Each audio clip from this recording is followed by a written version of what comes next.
ya mientras va cargando la diapositiva, hagan un recuerdo de lo que avanzamos ayer. Sé que su cabeza está bastante convulsionada con tantos temas y tantos exámenes, pero vamos a tratar de ser lo más concreto posible y ustedes ser lo más conciso posible también en su aprendizaje. ¿Ya? Si se me escucha bien, por favor, pueden decirme si se escucha bien. Sí, doctor, se escucha, doctor. Ya, ok. Bien, entonces quedamos en las clasificaciones, ¿no? Está Es bien. importante que ustedes revisen las tablas.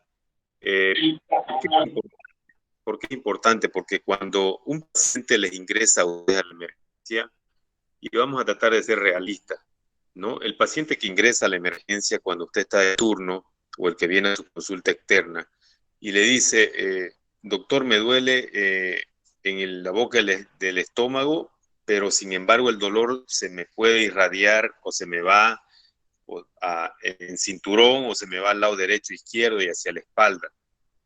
Y he tenido muchos vómitos y no me calma el dolor con nada.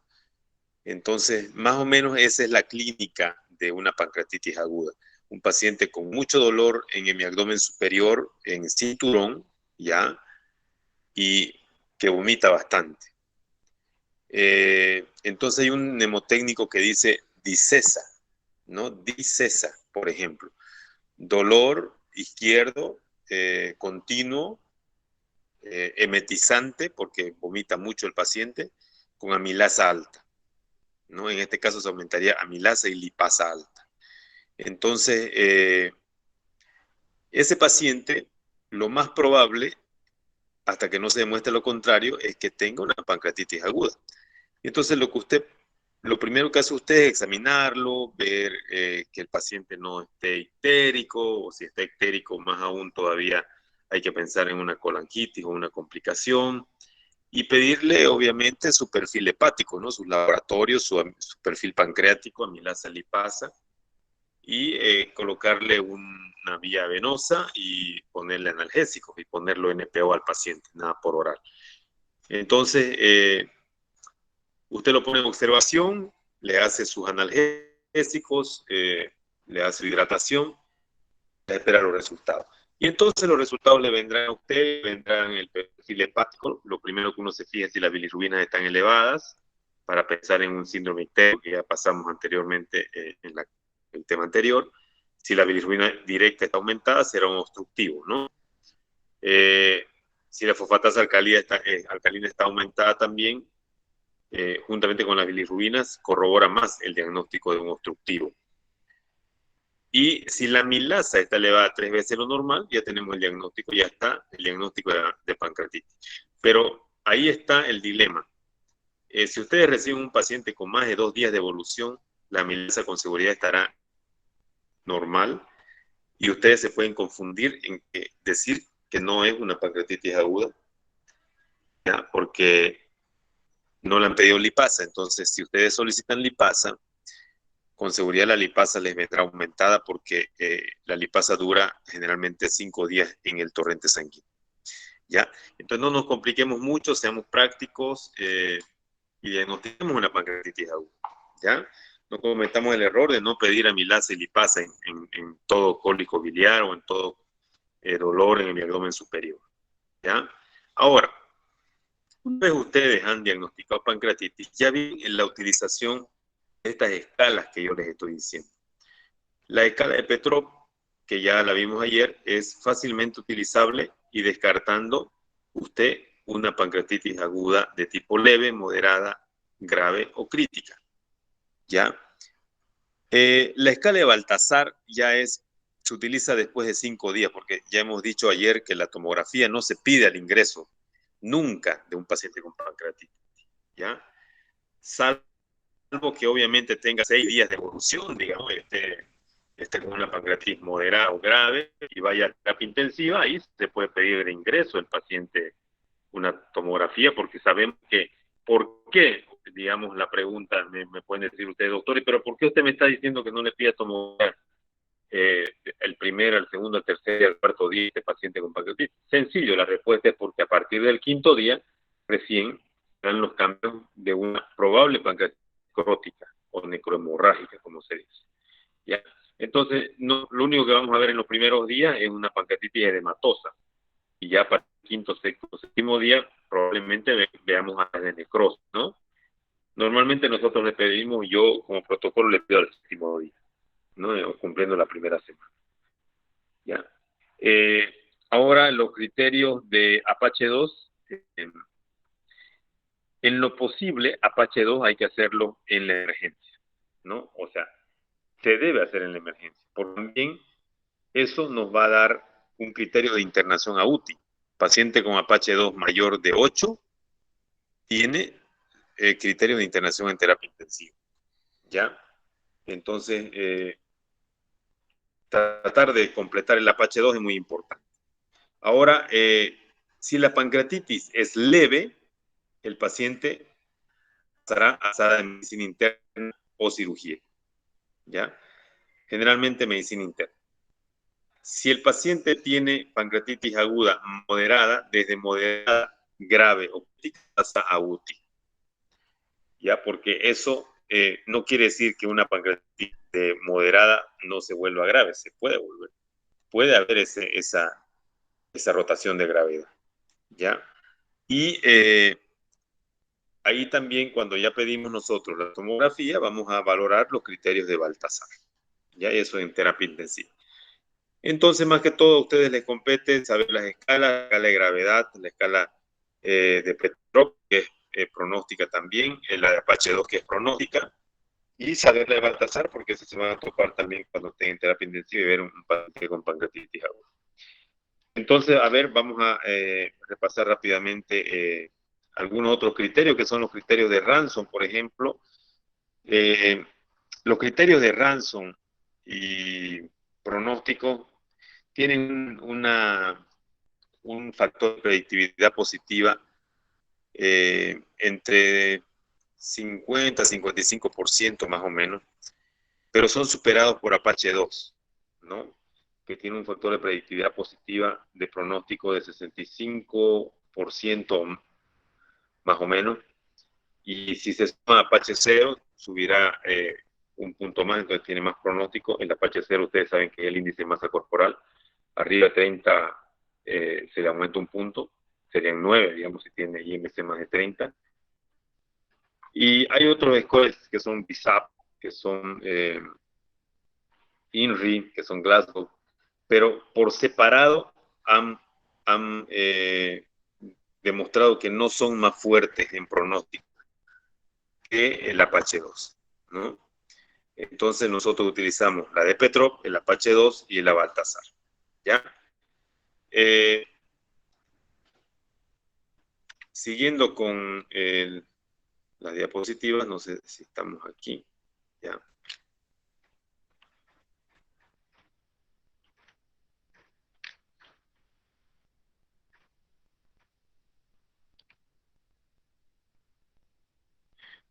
Aquí nos quedamos en la pancreatitis, ¿no?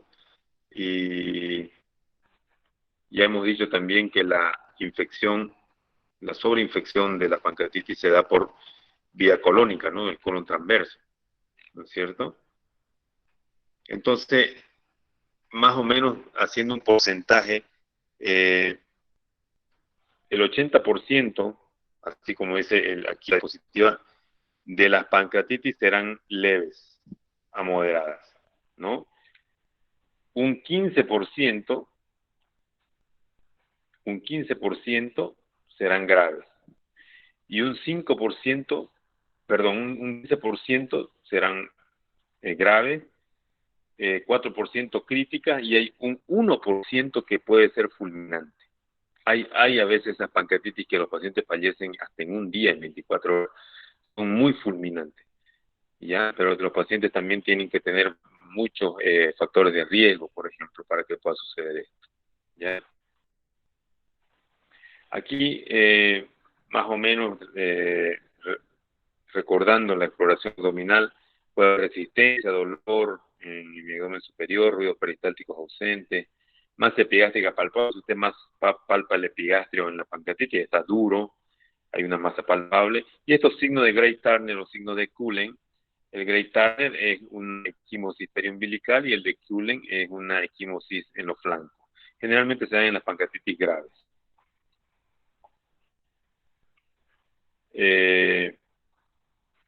Y aquí más o menos les explico cómo, ustedes me dirán, doctor, pero a ver, si ya tenemos una pancreatitis aguda, le hacemos el tratamiento.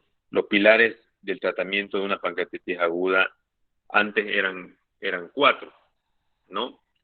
El primero, nada por oral. Ya sí o sí, nada por oral. Continúa ahora.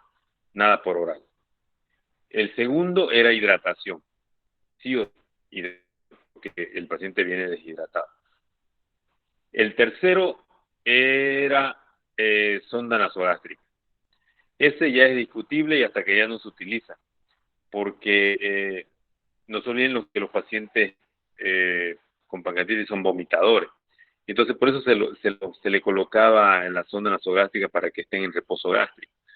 Pero se ha demostrado que sin sonda nasogástrica y con medicación el paciente puede no vomitar y no necesitar sonda nasogástrica. Entonces, solamente colocamos sonda nasogástrica a los pacientes que vomitan mucho. Y no todos son así. ¿Ya? Luego, el cuarto pilar es analgesia, porque el dolor es muy fuerte, entonces hay que tener muy buena analgesia, combinar siempre primera clase de analgésico, primera línea, perdón, de analgésicos con segundo analgésico y si es posible tercera línea de analgésico. ¿Ya? Si el paciente leve, el paciente ya sabemos que irá a sala de internación solamente, ¿no? Sala de medicina interna. Y estas pancreatitis leves, y escúchenme bien, se autolimitan, quiere decir, automejoran solas en 4 a 5. ¿Ya? La concepción de la cirugía de vesícula, que es la causante, los cálculos biliares, que es la causante de la pancreatitis, ha cambiado mucho actualmente. Y antes, por ejemplo, se tenía que terminar de esperar que el páncreas desinflame al cuarto día, al quinto día, al sexto día, y recién se esperaba el ciclo. Luego esto fue cambiando y se fue a la vesícula a las 48 horas, digamos. Y esto cambió más aún. Nosotros hemos desde Bolivia, más específicamente desde Covina, trabajado bastante para el mundo y hemos empezado a operar pancreatitis aguda a las 4 horas de internación, a las 6 horas de internación. No está publicado todavía, recién vamos a publicar esto y somos pioneros a nivel mundial de operar pancreatitis aguda a las 4 horas, ¿no? Porque el tabú es, ¿y cómo, doctor, usted va a operar una pancreatitis aguda a las 4 horas si el paciente está con su amilasa de 1000 y está muy dolorido, está vomitando? Y yo le digo simple, lo que quiero es retirar la vesícula para que el paciente no tenga una repancreatitis. Porque si esperamos, ha habido pacientes, por ejemplo, que durante su estancia hospitalaria han tenido, no entraron con síndrome ictérico y de pronto están con un síndrome ictérico obstructivo, una colangitis o una penta de Reynolds y más complicado. Entonces, demostramos que operando esos pacientes a las 4 horas de internación, en el primer día de evolución de la pancreatitis, con hiperamilasemia alta, con dolor agudo, no les pasaba nada con una anestesia general, porque ese era el miedo. O sea, usted va a empeorar la pancreatitis cuando le den anestesia general, doctor, va a ver. Pero demostramos que no empeoraba. Y bueno, lo fuimos haciendo primero desde el año 2016, por recomendación. Esto no fue idea mía sola, ¿no? Sino que por recomendación de uno de mis profesores argentinos, Mariano Jiménez, que trabaja con el grupo de Tokio, y ellos cada año sacan las guías de Tokio de colecistitis aguda, y entonces ahí más o menos ellos estaban queriendo invitar de operar la colecistitis aguda en la pancreatitis aguda en el primer día.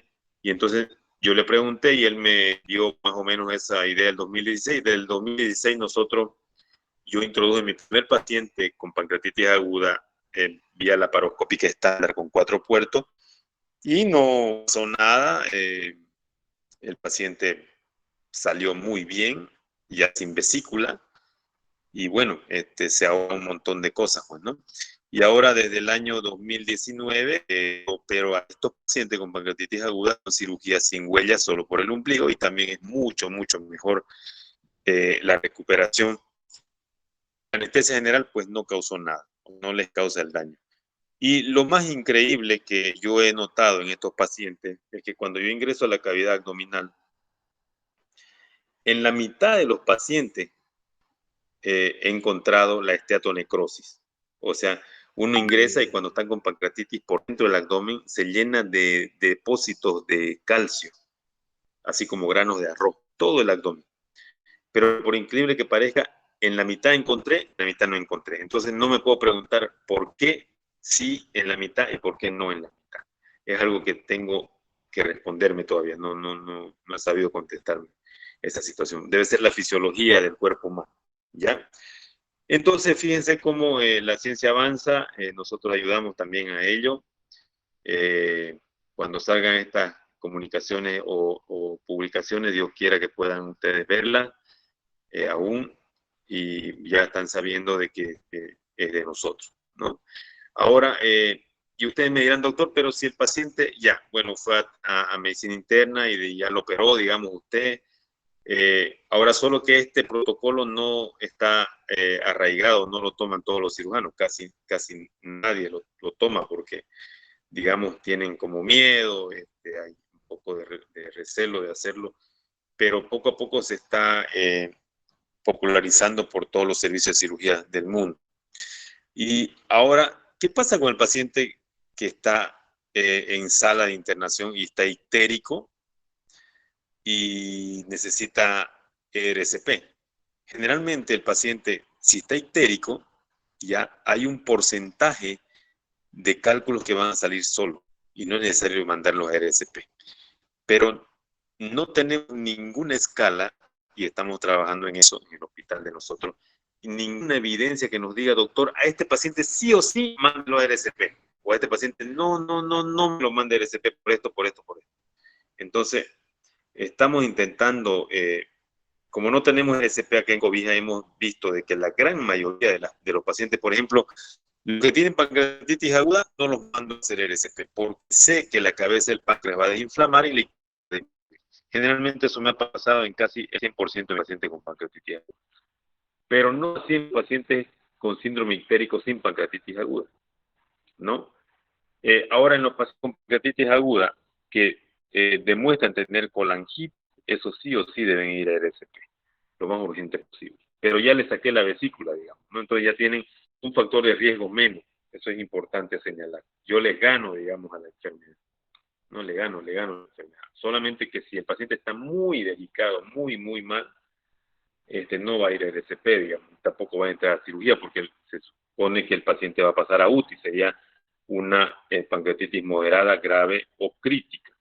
Y en ese caso, ya la pancreatitis no mejora sola, sigue un proceso de 4 semanas. Entonces, fíjense, alumnos, 4 semanas. En la primera semana será pancreatitis edematosa, la segunda semana pancreatitis necrótica, la tercera semana será absceso pancreático y la cuarta semana será pseudoquiste pancreático. Y entonces todos los pacientes cursan con esa evolución los que pasan a UTI, los que tienen la pancreatitis moderada, grave o crítica. ¿Ya? Y de la primera semana de la edematosa necrótica es ahí donde en el séptimo día, a partir de ese día, se puede infectar o sobreinfectar la pancreatitis necrótica y ser pancreatitis necrótica infectada. ¿Y cómo se sabe que se infecta? Porque la PH2 empeora, los signos vitales empeoran, los bastonados aumentan, los leucocitos aumentan, pero el diagnóstico final se lo da con la punción guiada por ecografía con aguja fina de la colección pancreática y mandar a cultivo. Si el cultivo sale positivo, hay una sobreinfección. Pero ahí, digamos, ya estaría indicado el drenaje inmediato de la necrosis pancreática. porque hay sobreinfección, ¿no? Entonces se debe drenar percutáneamente. Inclusive en la tomografía también corrobora porque hay aire en la región de la necrosis pancreática, ¿ya?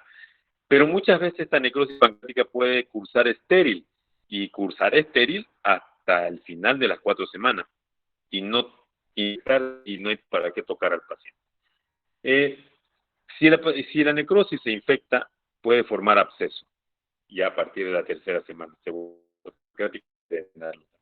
pero muchas veces no forma absceso y en la 4ª semana forma un pseudoquiste. ¿Y qué es un pseudoquiste? El jugo pancreático se acumula en la trancavidad de los epiplones y forma como una pseudopared. Y entonces eso se llama pseudoquiste pancreático. Y aparece más allá de la 3ª semana, de la 4ª semana de pancreatitis, y cuando inclusive uno le da al paciente, el paciente después de un mes ya está con una tumoración en el abdomen y nosotros le hacemos el diagnóstico mediante una ecografía de que se trata de un pseudoquiste pancreático. El pseudoquiste también puede infectarse y ser drenado inmediatamente, o no infectarse y tratarlo mediante una cirugía programada haciendo una derivación. El quiste nunca tenemos que sacarlo hacia el exterior, o sea, hacia el abdomen, mediante un drenaje, no, tenemos que más bien derivarlo a un órgano, generalmente es el estómago. Entonces lo que se hace es comunicar el quiste al estómago, un cisto gastro, ¿no? Bien, entonces yo creo que con esta explicación no creo que sea necesario que ustedes también repasen un poco esta diapositiva, porque lo que he hablado está todo claro, está todo actual. Solamente repasar lo que ustedes están aprendiendo acá y las escalas, ¿no? Las escalas es importante que ustedes las puedan repasar, y ustedes más saben todo qué es la RSP acá, o les queda alguna duda de qué es la RSP.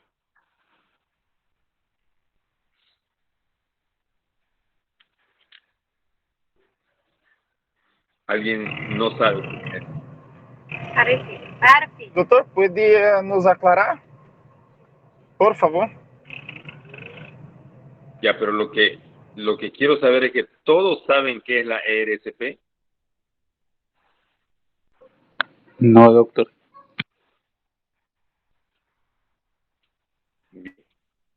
Bueno, la ERSP es la colangiopancreatografía, que es un procedimiento endoscópico para drenar la vía biliar. Ya habíamos explicado en la anterior clase, ¿no? Se drena la vía biliar con un endoscopio de visión lateral, canulando y haciendo una papilotomía, una incisión en la papila y drenando la vía biliar, instrumentando también mediante el endoscopio, el duodenoscopio con canastilla de Dormia para sacar los cálculos, ¿no? Fíjense que ahora hay un nuevo aparato que se llama Spyglass Discovery, que es un aparatito que se maneja desde afuera, parece un endoscopio, y tiene para poder ingresar por 2 lugares. Tiene para poder ingresar, ya sea, o por 3 lugares, ¿no? Tiene para poder ingresar, ya sea por vía percutánea, a través del hígado, ¿no? Y llegar directamente por el hepático derecho o por el hepático izquierdo al colédoco. Ingresamos al colédoco, miramos los cálculos y por ahí mismo activamos el litotriptor, enchufado a una energía, y disparamos y los cálculos los deshacen. Dilatamos por ahí mismo se mete un dilatador con balón y se dilata el esfínter de Oddi y se los empuja a los cálculos. Esa es una herramienta. La segunda es vía laparoscópica, se ingresa por el cístico, ¿no? El cístico, y también se hace lo mismo, se visualizan los cálculos, se los tritura con el litotriptor, se dispara, se dilata con balón el esfínter de Oddi y se los pasa a los cálculos, se los empuja hacia el duodeno. Y en la otra vía es por por la boca, digamos, entra también el spyglass, ingresa hacia la vía biliar, va por el esfínter de Oddi, ingresa por ahí mismo, por el duodeno, dilata con balón el esfínter, si hay cálculos, los tritura con el litotriptor, los dispara una energía, litotriptor, así como en el riñón, y ya los extrae mediante una canastilla dormida. Entonces, es un aparato que vale muy caro, todavía no ha llegado a Sudamérica, pero ya está prontamente, ya lo están utilizando en Argentina, y también va a revolucionar el tratamiento de la litiasis de la vía biliar, así como en la pancreatitis aguda. ¿Ya? ¿Entendieron un poco de la explicación?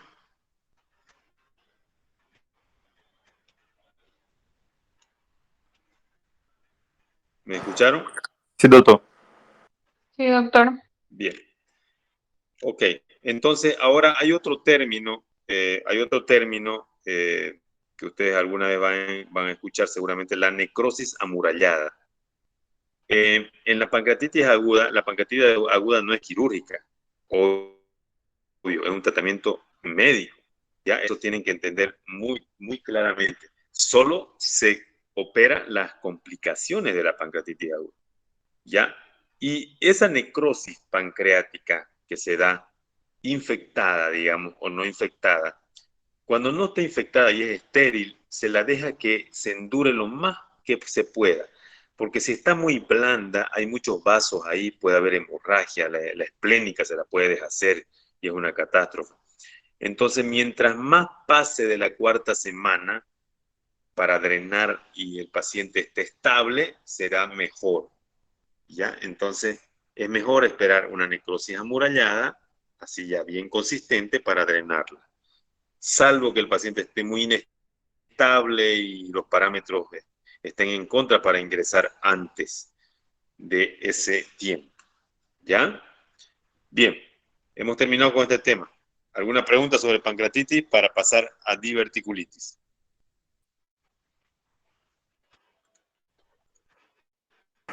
¿Crees que no hay, doctor? Doctor, sí, sí.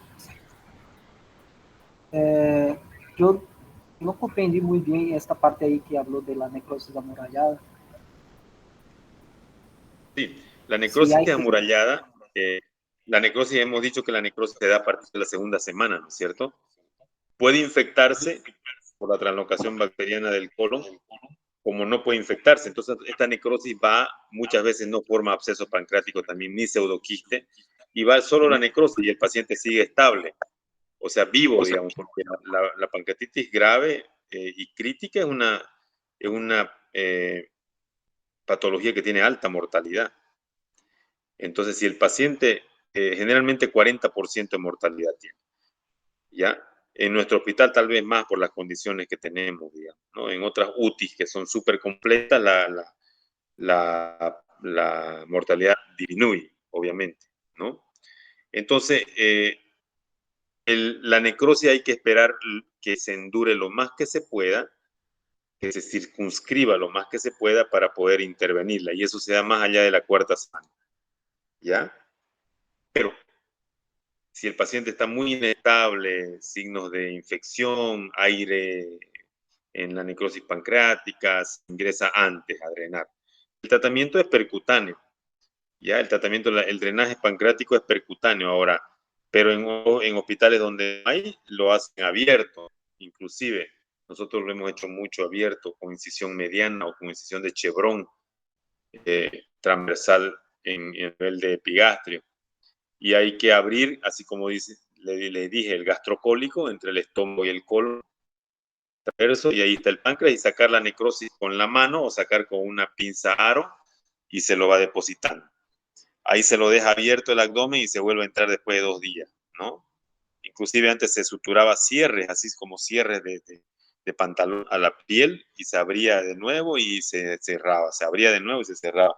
También con voz de boba, también con hilo prolene solamente para cerrar la neurosis y así, varias técnicas. Pero después apareció la laparoscopía y hay otros que también hacen vía laparoscópica y les va muy bien. Y con el advenimiento de la percutánea, ya mientras más catéteres coloques para hacer la limpieza, el drenaje mejor. Se colocan catéteres por epigastrio, por los flancos generalmente, gástricos también, y se lava a través de los catéteres. Lavado continuo en solución fisiológica todo el día, lavando, ¿no? Y por el otro lado va saliendo, se busca en camino. Cuando no el paciente aún, ya por el catéter del flanco izquierdo se lava más mediante dilatador y con una cámara de laparoscopía y con pinza de laparoscopía también por ese flanco izquierdo, o a través de un que se llaman esto, las prótesis autoexpandibles también se puede colocar en el camino y se abre un orificio que ingresa a la cámara laparoscópica y se pueden introducir pinzas para drenar la necrosis a través de ahí. Entonces, es muy complejo el tratamiento de hepatitis, pero lo más importante es que el paciente se mantenga estable para poder hacer todo lo que nosotros tenemos que hacer. ¿Bien? Bien, doctor. Ok, entonces vamos a ver ahora...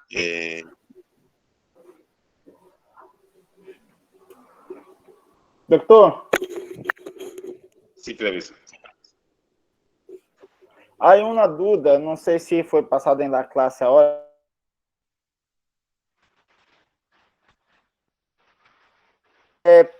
Um paciente para se considerar grave, quantos pontos tem que ter esse paciente? ¿Qué escala? A escala de Apache 2. 8 puntos. 8 pontos? Ah, estava lendo acá sobre a escala de Apache e me quedou uma dúvida sobre isso. 8 puntos. De 8 para arriba. Então tá bem. Va directo a UTI. Ah, sim, está bem. Ah, sim, perfeito então. Gracias, doutor. Y 8 puntos, ese. Y si el índice más está arriba de 30, se aplica la escala de Apache 0, se llama, se le aumenta un 9 sería. O si tiene 14, 15, digamos. Mientras más alto el score de Apache 2, más grave el paciente. Ah, sim, perfeito. Listo, doutor. La pancreatitis aguda es una entidad bastante compleja, es muy linda estudiar, así como con todas las connotaciones que yo les estoy dando, es muy compleja, digamos, ¿no? Pero son pacientes que hay que lucharlos bastante. Hay otros capos endoscopistas que hacen el traje de la necrosis pancreática vía transgástrica, endoscopía, abren la cara posterior del estómago y mediante stent ponen 4 stent y por ahí hacen también la remoción del necrosis pancreática y el paciente y se la pone en el estómago con pinza y el paciente la defeca, digamos, ¿no? Entonces ese es un tratamiento mínimamente invasivo, pero hay que tenerlo al endoscopista en su servicio, digamos, en su hospital, o sea, un entrenado, digamos, ¿no? Para hacer este trabajo. ¿Ya? Está dentro del flujo. Bien, bueno, dejamos un poco el páncreas y nos vamos ahora al colon, ¿ya? Bien, dentro de la patología colónica, ustedes saben que el colon tiene la mayor cantidad de bacterias, 10 elevada a la 12. Entonces hay una patología como la apendicitis del lado izquierdo, ¿no? Entonces, todo paciente que tenga dolor, fiebre y Bloomberg positivo en el lado izquierdo, no van a decir que es un diagnóstico de apendicitis aguda, ¿no es cierto? ¿O sí? ¿Qué dicen ustedes? No, doctor. No, no es cierto. En el lado izquierdo reina la diverticulitis, ¿no? La diverticulitis. Entonces, los pacientes no son frecuentes, presentes, no creo que tengan apendicitis.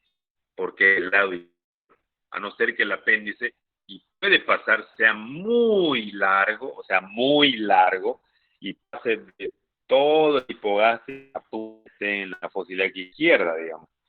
Puede pasar alguna vez, entonces ya descubrirlo operando, digamos, ¿no? Puede pasar, ha pasado, en la fosa ilíaca izquierda no abre, piensa que es diverticulitis, pero es una apendicitis aguda, con un apéndice muy largo y que está gangrenado su punta y produce dolor en fosa ilíaca.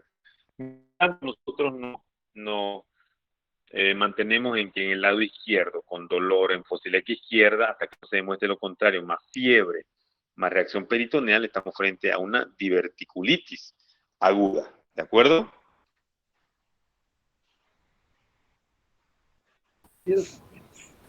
Perfeito. Bien.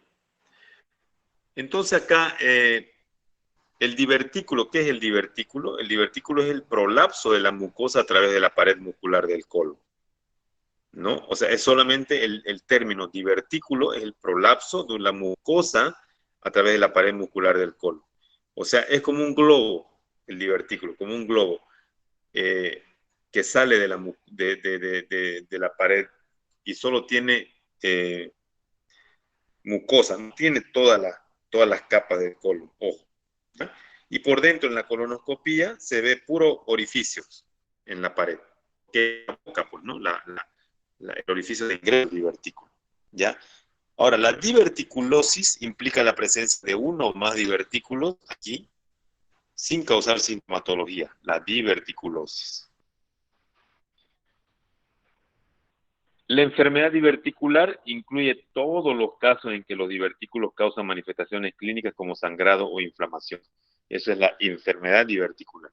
Todos los casos en que los divertículos causen manifestaciones clínicas como sangrado o inflamación. Y la diverticulitis ya es la itis, ¿no? Itis, o sea, el divertículo, este de aquí, se inflamó y nos dio diverticulitis. Y se produce por micro o macro perforaciones de un divertículo, el cual puede ser simple o complicado bajo la forma de perforación libre, abscesos, peritonitis generalizada, obstrucción, fístula u otros órganos o sangrados. Y cuando el divertículo se inflama, puede perforarse, igual que el apéndice, puede seguir el mismo camino y ser una catástrofe intestinal o abdominal. ¿Ya? La epidemiología, la prevalencia según la edad, 40 a 45%, perdón, de edad de 40 años un 5%, 60 años un 30%, 80 años 65%. Mientras más añoso el paciente, más prevalente. En edades menores de 50 años es más común el sexo masculino, en edades de 50 a 70 años leve preponderancia femenina, y en edades mayores a 70 años más común en el sexo femenino. ¿Ya? Mientras más edad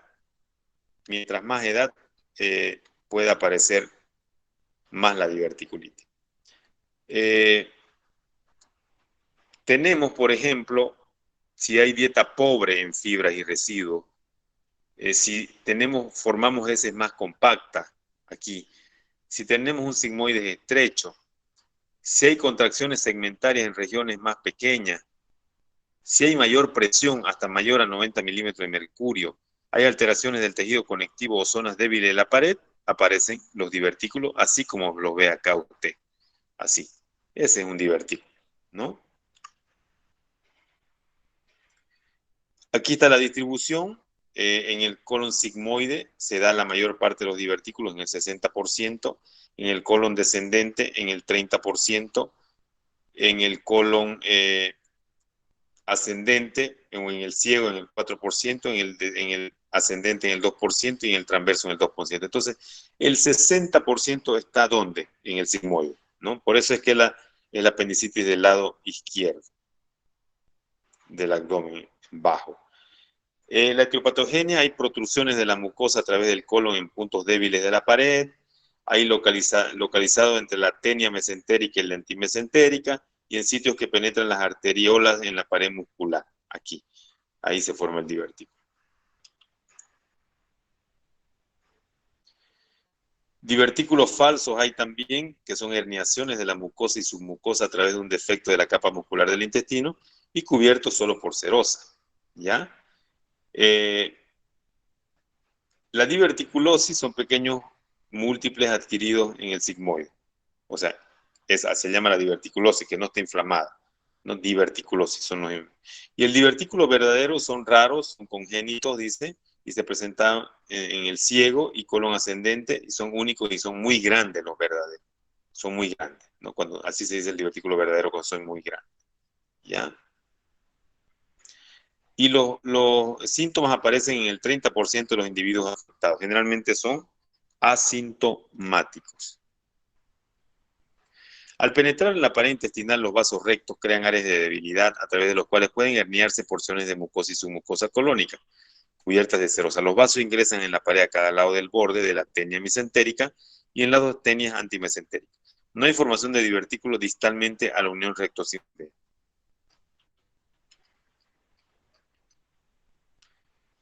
Ahí tenemos también la fisiopatología. La segmentación ocurre como resultado de un aumento de la presión intracolónica en ciertas áreas del colon. Por eso se produce la segmentación. En la diverticulosis, la segmentación está exagerada, provocando oclusión de ambos extremos de las cámaras, produciendo altas presiones dentro de las mismas y protrudiendo, causando protrusiones, ¿no? Y el sigmoide se ve comúnmente afectado porque su diámetro es más pequeño, entonces por eso es que no resiste mucho y se forman las protrusiones.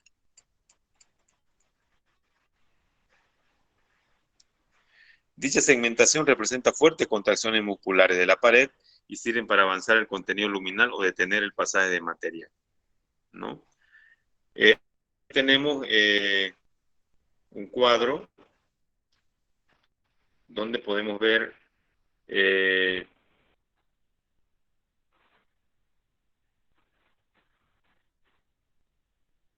término de mocosis, por ejemplo, que es el engrosamiento del estrato muscular circular del colon, acompañado de cortamiento de las tenias, fruncimiento de la mucosa y estrechamiento de la luz colónica. El otro término, estado prediverticular,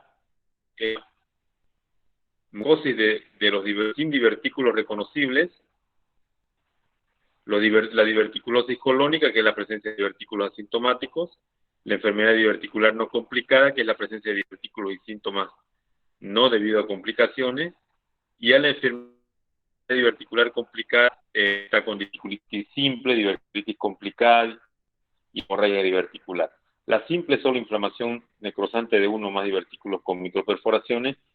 La complicada ya son diverticulitis con macroperforaciones manifestadas por abscesos, fístulas, obstrucción o perforación, y la hemorragia diverticular es un sangrado diverticular en ausencia de inflamación.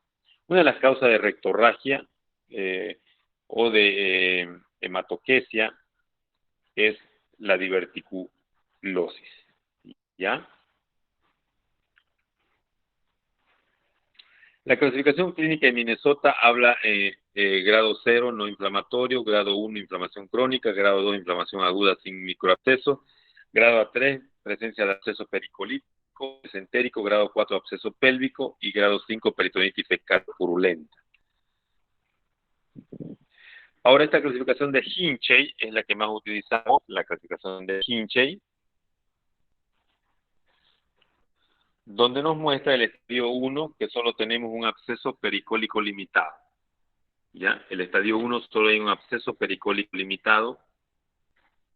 En el estadio 2 tenemos un absceso a distancia retroperitoneal o pélvico. En el absceso 3 tenemos peritonitis generalizada por rotura de un absceso pericólico o pélvico con plastrón asociado. El grado 4 es peritonitis fecaloidea por perforación libre de un divertículo no inflamado.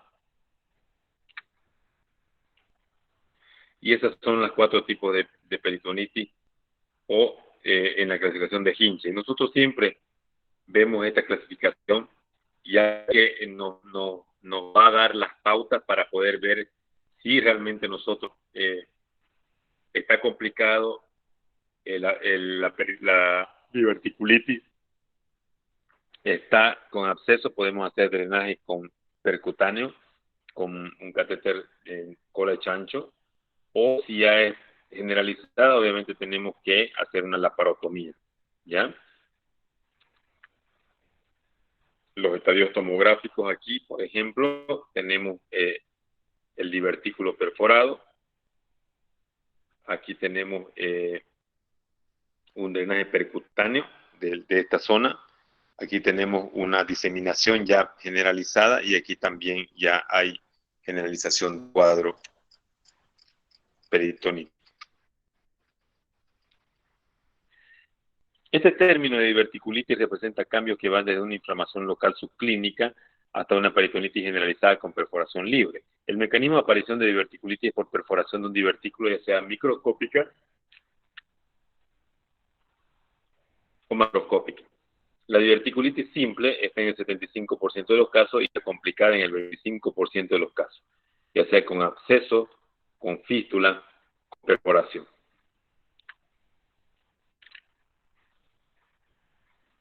La formación de un absceso diverticular complicado depende de la capacidad de los tejidos pericólicos. Fíjense que es lo mismo al lado derecho en apendicitis que al lado izquierdo, ¿no? Es casi lo mismo. Absceso, complicaciones. La formación de un absceso diverticular complicado depende de la capacidad de los pericólicos de controlar la diseminación del proceso inflamatorio. Puede formarse un plastrón diverticular también, así como un plastrón apendicular puede formarse un plastrón diverticular. En general, los abscesos interabdominales se forman por una fuga anatomótica en el 35% y una enfermedad diverticular en un 23%.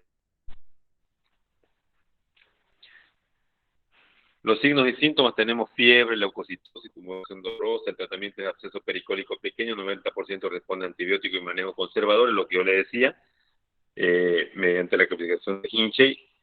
Si es grado 1, podemos hacer solamente tratamiento antibiótico y conservador.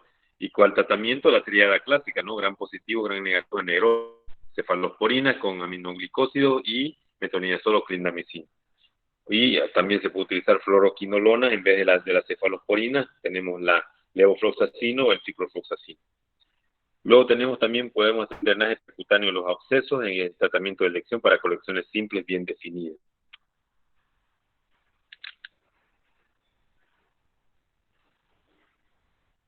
La perforación ya representa del 2 al 20% de las complicaciones de esta enfermedad.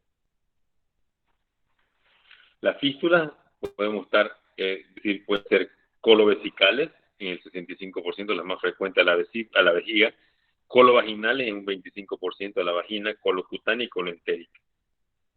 El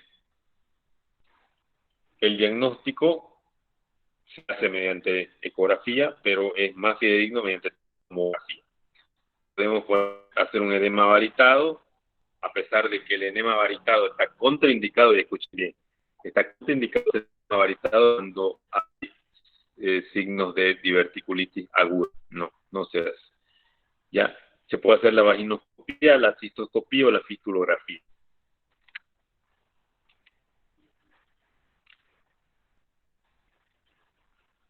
El sangrado en la enfermedad diverticular sigue siendo la causa más común de sangrado masivo, entre el 30 al 50%. Habitualmente es abrupto, indoloro y de gran volumen, el 33% masivo, repetimos. Y el sangrado se detiene espontáneamente en más del 90% de los casos. Mecanismo de sangrado: a medida que el divertículo se hernia, los vasos que penetran se extienden sobre la cúpula del divertículo y estos vasos quedan separados de la luz intestinal solo por recubrimiento mucoso fino. De esta manera la arteria queda expuesta a la dirección del contenido luminal. La mayoría de los pacientes presentan dolor en el cuadrante inferior izquierdo, tipo cónico. El dolor exquisito de la descompresión implica un cierto grado de compromiso peritoneal. La fiebre y la leucocitosis son hallazgos importantes, pero inespecíficos.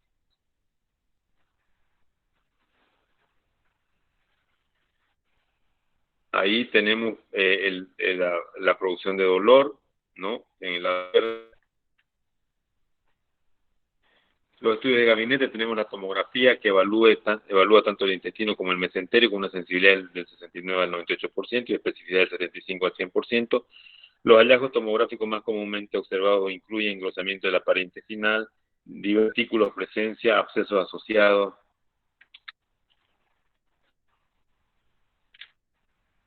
¿Y qué hacemos ante una intervención quirúrgica? Lo que tenemos que hacer, si la cirugía está muy complicada, tenemos que hacer la avocación de, puede ser una cirugía en un solo tiempo, de hacer una anastomosis intestinal y hacer una ostomía del colon transverso para que ya no le llegue caquita y logre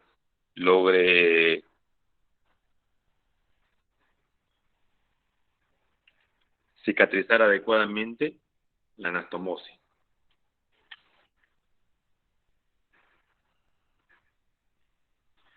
Aquí igualmente vemos divertículo, ¿no? Y tenemos que hacer la ostomía. Puede ser la otra forma de hacer la ostomía para afuera tipo Harman, se llama aquí el polo distal se cierra y el polo proximal se aboca, se llama la de Harman. Esta es la cirugía de Harman. En cambio, la anterior, han visto que se reseca el intestino, pero sin embargo se une en primera instancia se une el colon descendente con el sigmoide, pero hacen una ostomía de descompresión transversa para que pueda cicatrizar en la parte inferior.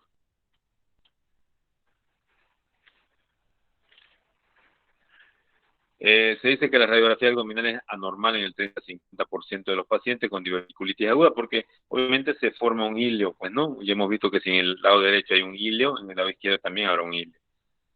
El hallazgo más común incluye en rayos X una dilatación del intestino delgado y grueso, obstrucción intestinal, opacidades de partes blandas sugestivas de absceso. La TAG evalúa tanto el intestino como el mesenterio con una sensibilidad de 69 al 98% y especificidad de 75 al 100%. Los hallazgos tomográficos más comúnmente observados en la diverticulitis son engrosamiento de la pared intestinal, divertículos y abscesos asociados. El enema contrastado, el uso de un enema contrastado agudo queda reservado, como les decía, para situaciones en las que el diagnóstico no está claro. Hay una sensibilidad de 62 al 94, una tasa de falsos negativos de 2 a 5.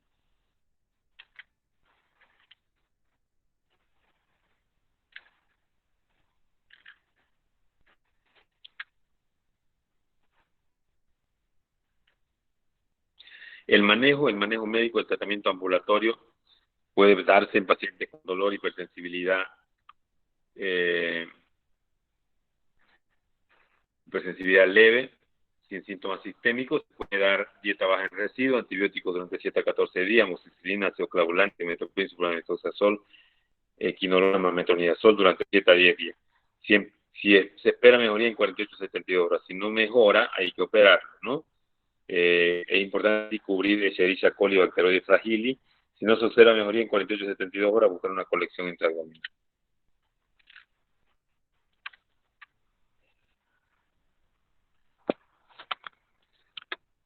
Los procedimientos ya vimos ahí, ya lo estábamos explicando, ¿no?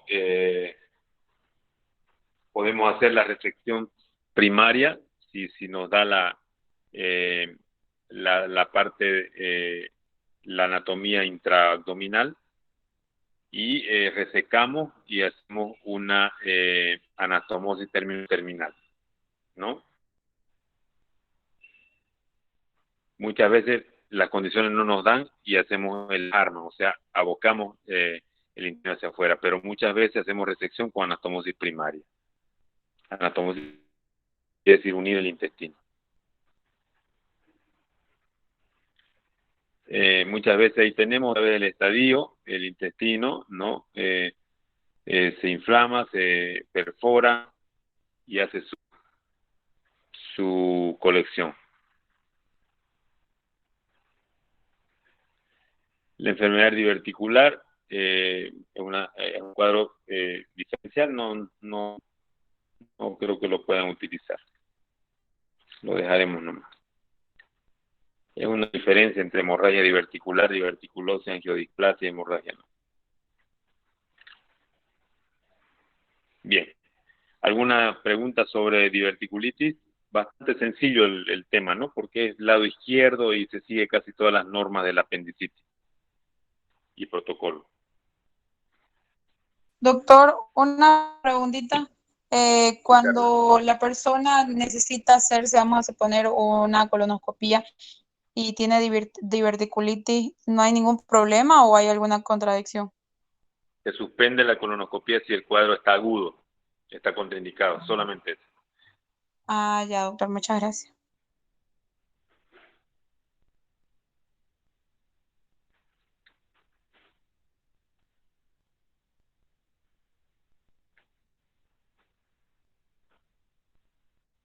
¿Alguna pregunta más?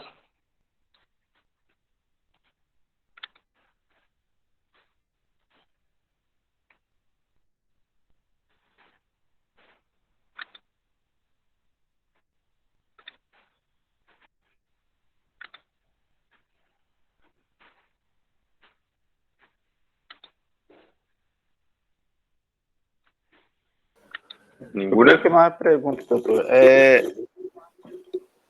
Sí, un cuadro bastante sencillo la diverticulitis. Lo único que hay que darse cuenta al lado izquierdo, ¿no?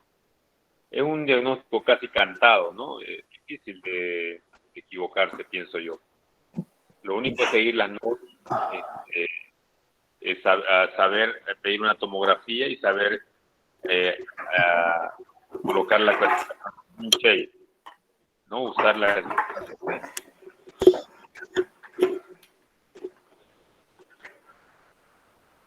Es muy importante saberlo, ¿no? Clevson, pode fechar teu microfone, por gentileza?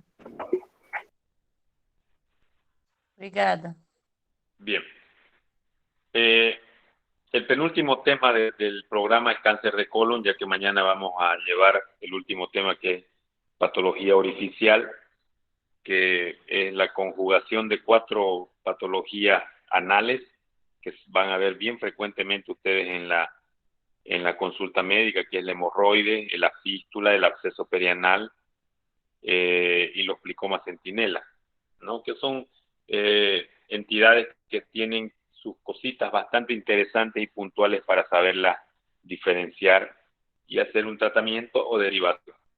Pero el cáncer de colon, digamos, más que todo, creo yo que el mensaje que tenemos que obtener del cáncer de colon es la prevención, ¿no?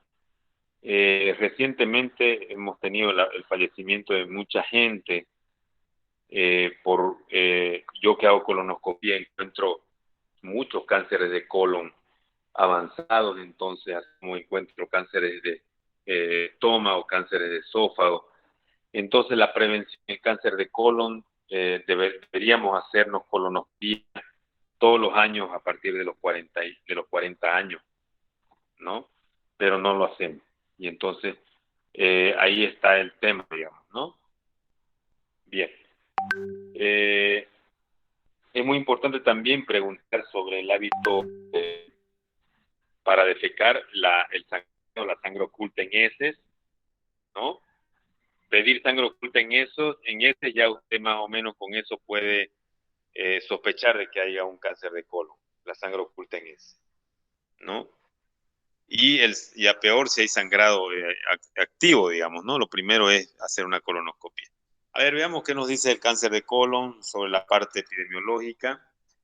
Es importante recalcar de que cómo podemos prevenir nosotros un cáncer de colon, en quiénes son los que más puedan tener, digamos, esta patología. Vamos a ver si, ahora sí. El cáncer de colon, los aspectos generales, es la segunda causa de frecuencia de muerte, con más de 130,000 casos anuales en Estados Unidos, cifras en disminución en los últimos años. Argentina y Uruguay similares, países desarrollados, 20 por 100,000 habitantes. Chile con unos 1,000 casos por año.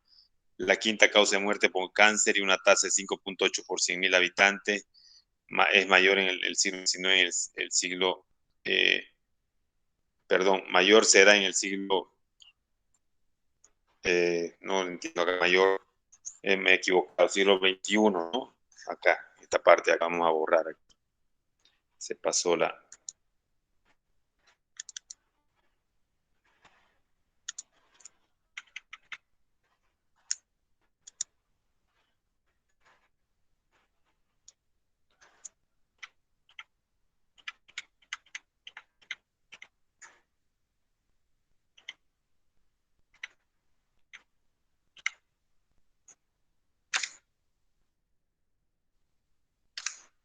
Sí, mayor podrá ser en el siglo XXI, así es.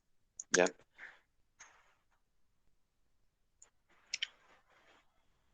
Bien. Aquí hay otra tabla con el número de muertes y tasas crudas de mortalidad en muchos años en hombres y en mujeres. Es muy indistinto, ¿no? Pienso yo que el cáncer de colon, según lo que yo he encontrado, es tanto en la mujer como en el hombre. Pero tal vez haya mucho más cáncer de colon en el hombre, ¿no? Las principales causas de muerte, está el cáncer de colon como las principales causas de muerte, sí. El índice de gravedad del cáncer de colon también está dado, de todo punto de vista. Y por sexo, fíjense, el colorectal es casi igual, ¿no? Aquí es lo que yo les decía. 5.9 por 100.000 habitantes en hombres y 5.8 en mujeres, ¿no?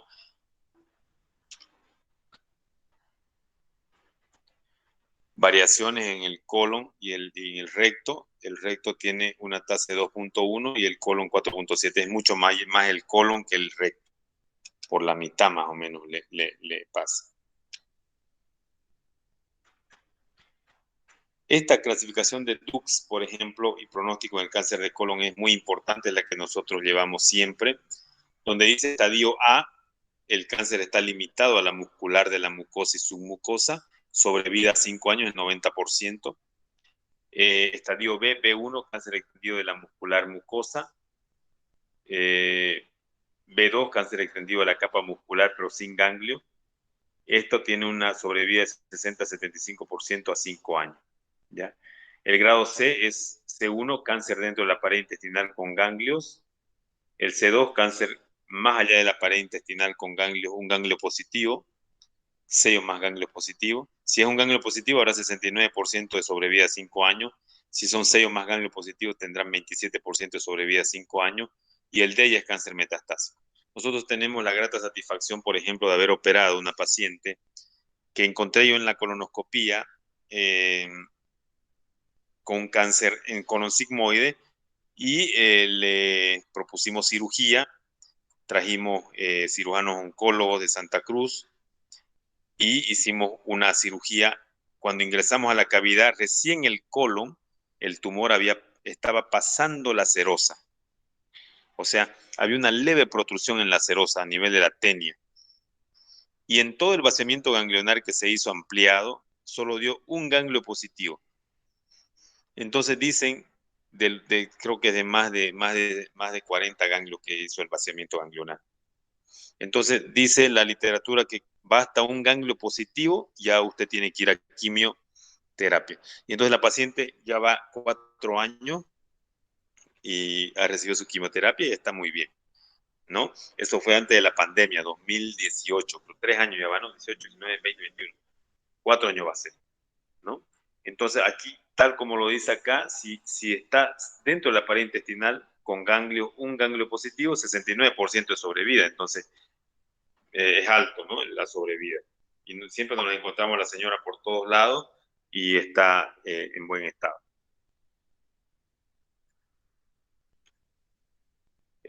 La clínica del cáncer de colon, la hemorragia, siempre habrá hematoquesis, rectorragia, por ejemplo, si está el colon descendente y el recto. Los síntomas más frecuentes tenemos hematoquesis y rectorragia. Mejor pronóstico tiene el Dukes A, ya hemos visto, mortalidad del 17 versus 63% con otros síntomas. Puede haber melena, ya que es sangre más negra, si es del colon transverso y ascendente. En estos casos puede ser la etapa más tardía Dukes B o C con mal pronóstico. Y anemia similar a la melena. Fíjense que la clínica es solo sangrado, ¿no? Rectorragia y hemorroide, atención en mayores de 40 años sin constipación y sin sangrados previos. Los cambios del hábito intestinal durante 4 semanas, constipación o diarrea, mal pronóstico, generalmente Dukes C, cuando hay constipación o diarrea, peor que cualquier hemorragia, S acintada o delgada es cuando ya puede haber estenosis, ¿no? Cuando hay compromiso del estado general, tiene el peor pronóstico, similanemia. Cuando es metástasis hepática y hepatomegalia, Dukes D, sobrevida a 5 años de menor al 5%, cuando se encuentran las metástasis.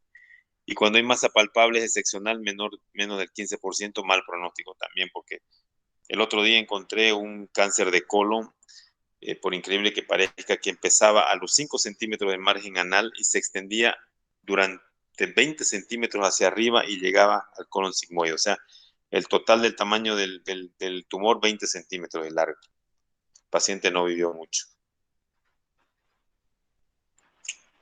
El dolor abdominal, cualquier dolor sostenido en el tiempo, iniciado posterior a los 40 o 45 años, meteorismo, flatulencia, dolor asociado a cualquiera de los siguientes: hemorragia, anemia, cambio de hábito intestinal.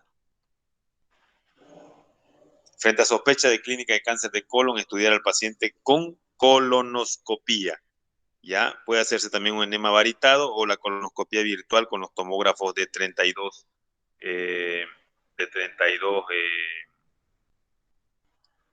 líneas o 64, ya donde se puede hacer colonoscopía virtual. El test de sangre oculta en S no es para diagnóstico de cáncer, solo un screening. Ojo, sospecha. Ahí en la colonoscopía ya vamos a encontrar así los tumores, así de simple, se mira. En el enema varitado tenemos una falta de relleno. En la colonoscopia virtual, en las reconstrucciones 3D, se van a ver los tumores también. Seguimos en colonoscopia virtual. Tomografía de abdomen, vamos a ver engrosamiento de las paredes, fíjense aquí. Engrosamiento, pared engrosada del colon. Los factores de riesgo, a esto es lo que me voy. Yo todos los años pienso, por ejemplo, hacer un trabajo de investigación.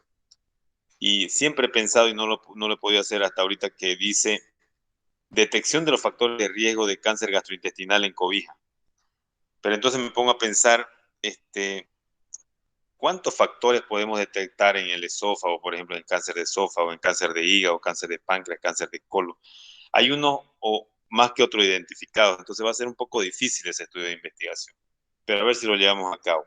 No lo hemos podido llevar a cabo. Entonces, los factores de riesgo en cáncer de colon y recto tenemos edad mayor en 50 años, dieta rica en grasas y pobres en fibra, estilo de vida como ser la obesidad, la vida sedentaria y el tabaquismo, ¿ya?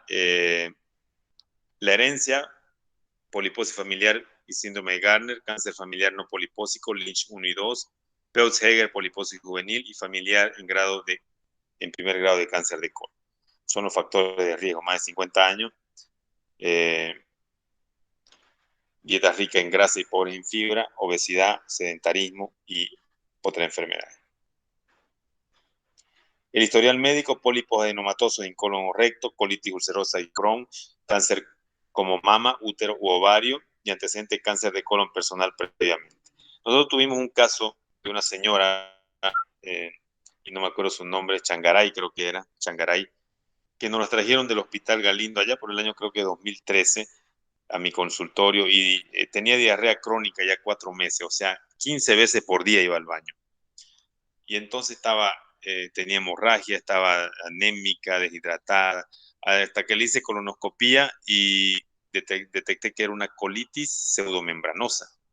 Ya el colon estaba hecho bolsa por dentro, o sea, tenía muchas membranas, heridas, ulceraciones, en todo el colon. Entonces le planteamos hacer una colectomía total. Como que también vino mi profesor de Santa Cruz, le hicimos la colectomía total y mandamos a patología y era, por suerte, benigno, ya que hay una gran posibilidad del colon ese de ser maligno, pero en esta paciente era benigno y ustedes la ven ahora, la paciente, le sacamos todo el colon, dejamos solamente un poco de ampolla rectal y unimos ileón con ampolla rectal. Al principio la paciente, porque el ileón es líquido, tenía mucha diarrea, pero después el ileón se va colonizando y se vuelve mucosa colónica también y va disminuyendo el ritmo evacuatorio hasta que es normal. Pues ahora la paciente sigue viva, ¿no?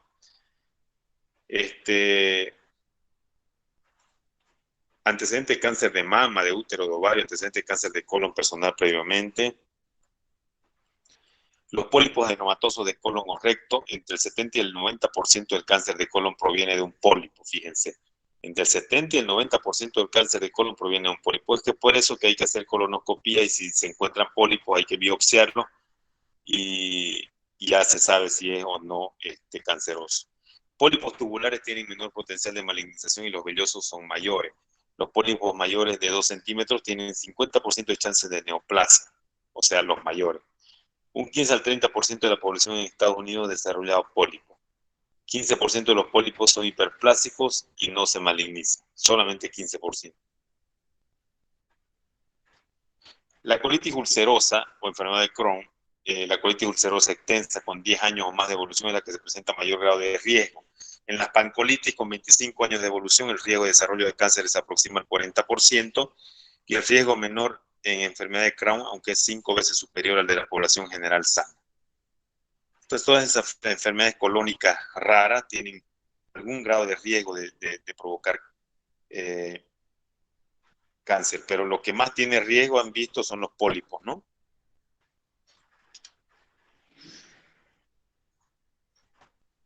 Los métodos de screening ya lo repasamos, acá no lo hacemos eso, así que directo hay que pedir una colonoscopía, ¿no? Eso ténganlo en mente ustedes, alumnos.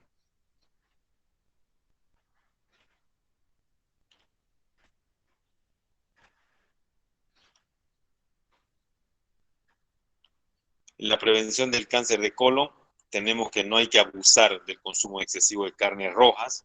Está determinado de que el consumo excesivo de carne roja puede determinar el cáncer de colon. Vacuna, cerdo, cordero, preferir carnes blancas, pescado, pollo, pavo. Evite la constipación, agregue más fibra a su alimentación, haga ejercicio diariamente, consúltese a un familiar directo a sufrir de cáncer de colon. Los pólipos del colon, entre el 70 y el 90% del cáncer de colon provienen de un pólipo, son pólipos tubulares, los pólipos tubulares tienen menor potencial de malignización y los vellosos es mayor. Los pólipos mayores de 2 centímetros tienen 50% de chance de neoplasia, un 15 a 30% de la población en USA desarrollará pólipos y un 15% de los pólipos son hiperplásicos y no se malignizan. Pólipo adenomatoso menor de 1 centímetro y su malignización, el pólipo tubular, prevalencia 83%, malignización 4%, el túbulo velloso, prevalencia 12%, malignización 16%, y el adenoma velloso, prevalencia 5%, malignización 21%. Entonces, si nosotros tenemos un pólipo en la colonoscopia, con seguridad el doctor que va a hacer la colonoscopia va a sacar la biopsia, y nosotros lo que tenemos que recibir es el resultado de anatomía patológica y compararlo con este tipo de adenomas que tenemos, ¿no? ¿Qué tipo de pólipo es? Tubular, túbulo velloso o velloso. Y ahí ya vamos a ver el porcentaje de malignización. Tanto el túbulo velloso como el velloso son más que el tubular solo.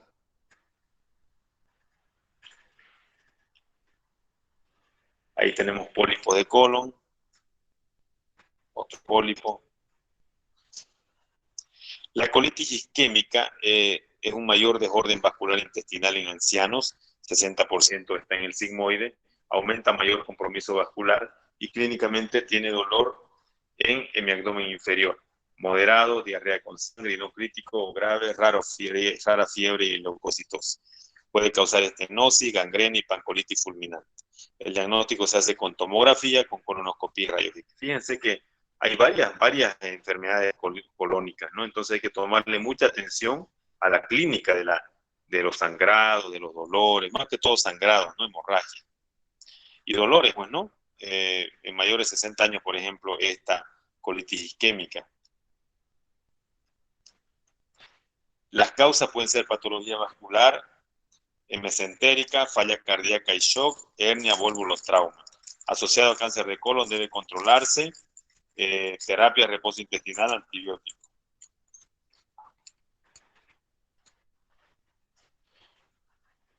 Aquí tenemos pólipos de colon, hemorroides vamos a tocar mañana. Y bien, ahí terminamos entonces. Ya, Clevison, pase lista mientras respondo algunas preguntas que tenga.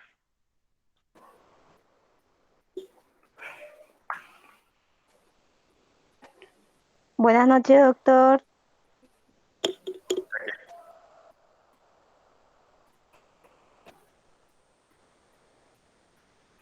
Pregunte. Habla, Raquel. Hola. No, doctor, no es respecto al tema. Es sobre mañana la práctica. Quería preguntarle, le toca a mi persona.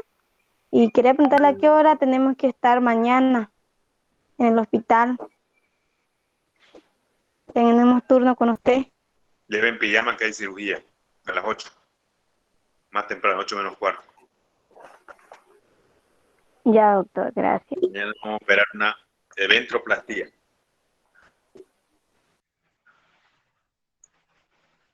Muito bem. ¿Ya puedo tomar lista, doctor? Creo que sí, ¿no? Y adelante. Sim, Beatriz Aguiar. Presente. Johnny Alarcón. Presente. Johnny Alarcón. Alejandro José. Aqui. Alejandro.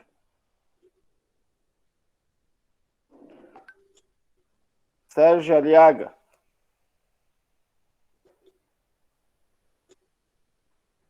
Sérgio Aliaga. Daniele Araújo. Presente. Jenny Aruquipa. Jenny Aruquipa. Carla Diana. Presente. Raíssa Bezerra. Presente. Habib Camara. Presente. Carolina Castro. Presente.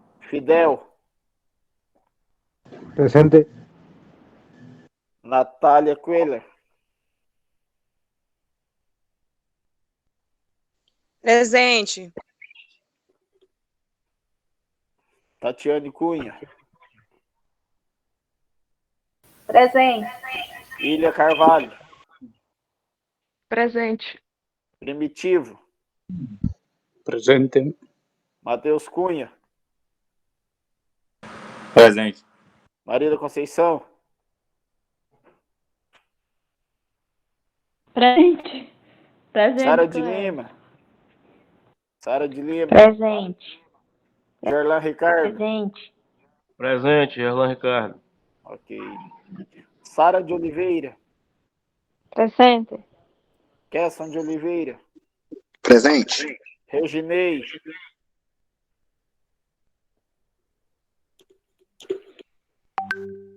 Tá ali, Reginei. Afonso Rogério. Presente.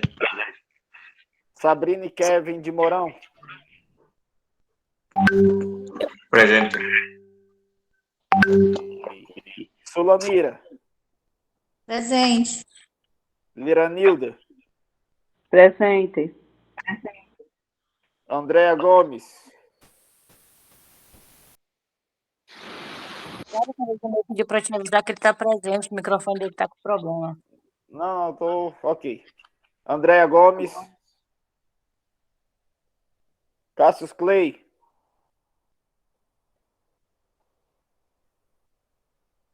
Jenny Rosário. Presente. Johnny Jimenez. Presente. Johnny Jimenez. Sí.